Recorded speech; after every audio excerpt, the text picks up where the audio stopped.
Hi YouTube. It's me. Today I want to talk about deferment, that wait, that time when you're going through so much, but you're waiting on God to perform so many miracles. And the craziest thing, you're going through abuse, you're going through so much, but it's a wait for the miracle. It's a wait for the blessing. It's a wait for the breakthrough, you know, and many things have happened. Centuries have passed, generations have passed, and you're still sitting there and you're waiting on the breakthrough and you questioning, will it ever happen? I have to bring you guys back to when the children of Israel was in Egypt. They were being oppressed, they were being abused, and 400 years is a lot of years to endure abuse. And every year people are getting worse and worse as you slowly decline and go through what you're going through. And this what took place with the children of Israel. Remind you, they were attacked again for no reason at all, because of the fact that the people who they were for thought that when wartime came, they would gather up and join their enemies and fight against them. And again, I say, why would a person fight against you if you're not doing anything to them and they're supposed to be for you? And it brought back like a question saying, okay, there had to be other things that were going on, other incidents that were happening. The people was disgruntled or unpleased with what was taking place with them. And it rose the interest of the Egyptians to say, okay, it's better if we oppress them completely than to allow them to have their freedom, which did put them at the mercy of many of their enemies as well, because the Egyptians did not outnumber um, the Hebrew. They did not outnumber them at all. In fact, the Hebrews were more, because a lot of times you need more people in order to create a certain comfort desire in which you want to become accustomed to. And it starts to raise the question. But during this time, you have to think about what they were going through, being mistreated. Your kids is being killed for no reason at all. These people just walk in your home, snatch up your child, and kill it.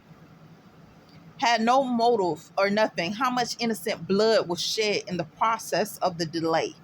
How many different things took place in the process of delay? I'm pretty sure they were stashing up daughters, probably taking them and having their way with them as well, because the Hebrew women and the Israel like women and women from Egypt, Israel was considered to be very beautiful, quite a sight to see, you know.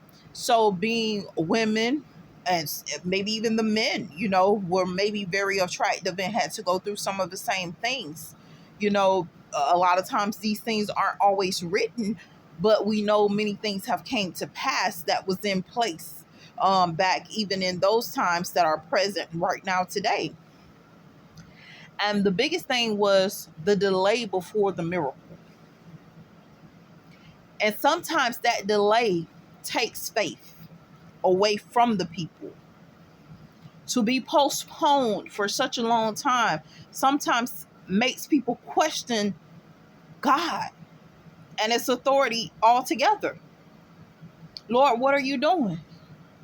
You said if I do this, this would take place, and I have been doing this, but at the same time, I'm going through destruction. And although it had been prophesied to Abraham, it was not passed down from generation to generation so that they may be prepared or aware of what was going to take place.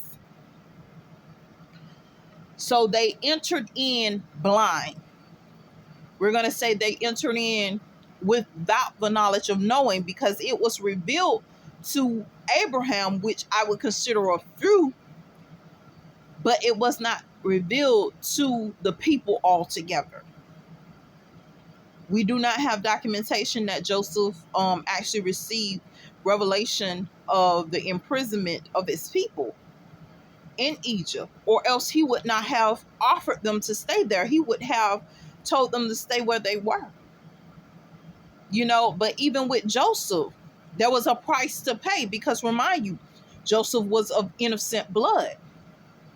And because of what had taken place, now you have a multitude of generations suffering because of one person's betrayal of his own flesh and blood. Well, actually, a few brothers' betrayal of their own flesh and blood, because they betrayed Joseph, and the punishment was the captivity of their people. And for their people to go through the same thing, because you have to remind them that the story of Joseph came up from love and being highly favored to being imprisoned and being forced to be subservient. Can you imagine the drop from favor to slavery? That's a mighty drop. And that's a delay, because it had already been prophesied. Joseph, all will fall and worship you. Your brothers will fall and worship you. You will be high. You will be like this and you will be like that. And the delay is what hurt it. Lord, when? I have been to prison for no reason. This woman sat up here and tried to rape me and said that I raped her. And now I'm going through the delay. And even in prison, I was given favor, but at the same time, I don't want to be here. I don't want to be here. When will my breakthrough come? Lord, you promised me this. And that delay sometimes causes a loss of faith. Because in the delay, you're supposed to be getting prepared. It's preparation for the destiny.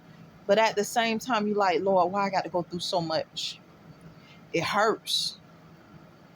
I'm tired.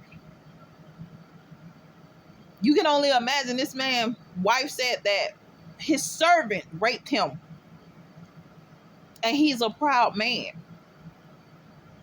How much abuse do you think Joseph went through? How much do you think he had to go through even in prison? See, a lot of times they talk about that faith, but they don't talk about the journey in faith. They don't talk about the how long it takes to get you from faith to favor.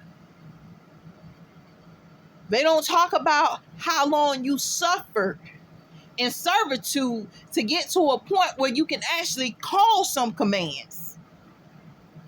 No one ever talks about these things because they're not on that level. And that's where sometimes your faith grows low. And God has to build it back up. You get what I'm saying? The children of Israel, because they had spent so many years in bondage, the yoke wasn't even broken when they were taken out of bondage. So you're being freed from bondage, but yet and still you're carrying the burden of bondage around your neck, because there are certain things that went on after this, that went on in generations and generations. I want what other people have, instead of wanting what you want. I remember how they got a king. And the biggest thing that God said, the moment in which you get a king, your daughters will be raped. Things will be taken from you. And a lot of people didn't understand that. And that's